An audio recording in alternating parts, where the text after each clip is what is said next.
Senator Dennis Rodriguez Jr., we're talking now about Bill 351-31 relative to regulating the practice of massage or massage therapy in Guam. You know, as the caller said, Senator, that man, these massage parlors are like sparking up all over the place. That's right. How easy is it to open up a massage business? You know, my understanding and based on what we've put, what we've researched, is if I want to open a massage parlor, all I got to do is get the business license, go to public health, get a sanitary permit, and get my therapist to get a health certificate, and I have a massage parlor open. Really? You know, and so right now, what this bill would do is regulate how it's done. These therapists must have credentials, must have training, proper training, and must be licensed and certified. But let me ask you this as well, because you know, the regulation now, I mean, there are things in place right now. Prostitution, I mean, you know, prostitution is not legal here in Guam. We know what happens, and probably a great many of these places that are open. I'm sure there are some legitimate places, but a great many of them may not be. We all know that's going on. The regulators know that's going on. Why can't we just go in there and enforce the regulation and say, hey, prostitution is not legal here in Guam. We know what's going on here.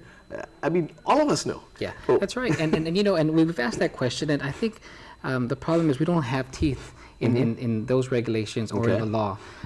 You know, I believe in prostitution. If you go in, you must actually witness or see the actual prostitution happening. You know, and so what this does now is really it just separates the true legitimate therapists versus the ones that we know something else happens in there. Sure. And so I think now if this passes into law, the authorities, public health even, now would have the authority to go in there, and if you don't have your requisite certifications and training, then you can't be there.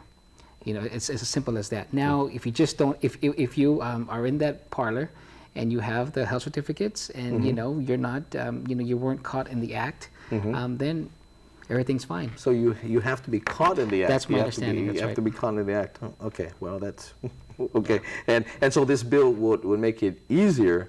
You don't have to be caught in the act. You'll be caught in the act before even in your application process, right? That's right. And so the true legitimate individuals, of course, won't engage in those. And sure. Once we have the true legitimate therapists, then I think it'll be, you know. Maybe a provision of the bill would say, hey, let me feel your hands. So you have rough hands or you have really smooth hands, right? That's right. You say rough hands, you can get your licensure. Smooth hand, maybe. And you know, and I think you know, what something to bring up is down in Tumon you have a lot of these as well. Sure. And so there's a negative there's a negative impact that's being brought back to Japan or to Taiwan, Korea, is that when you come to Guam, it's very easy. See, the problem I have, though, I mean, because we have people in the tourism industry and say, hey, let's move the red light district to another place. Well, my problem with that is that if you're saying let's move it to another place, what you're saying is let's legalize prostitution here in Guam, whereas it's illegal at this point. For you to move it to another place legitimizes it, legalizes it. So if you put teeth into statute, I mean, you know, and this, you regulate it. I mean, I guess that, you know, you've got the green light. There's no red light. That's right. You know, so you won't have to move something because if you do, then you have to designate a site, and I don't think anyone will want to live by a designated red zone district, which means then if you allow that to happen, you're saying we're allowing prostitution happening here in Guam. I don't know. That's right. And this also has provision in there that would require if the signs that are in front of these establishments that if you say you offer a specific type of massage, that you must be licensed and certified.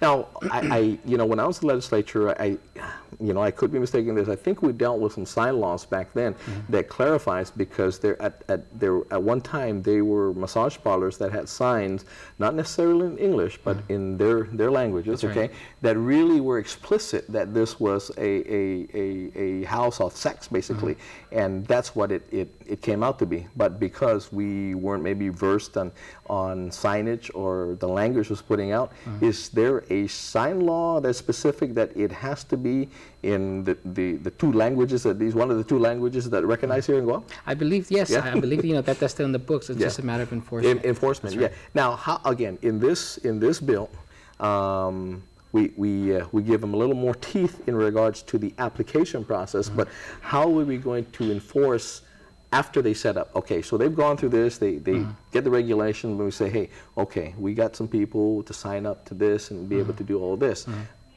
They're going to be the fronts. They're going to be, on paper, our massage therapists.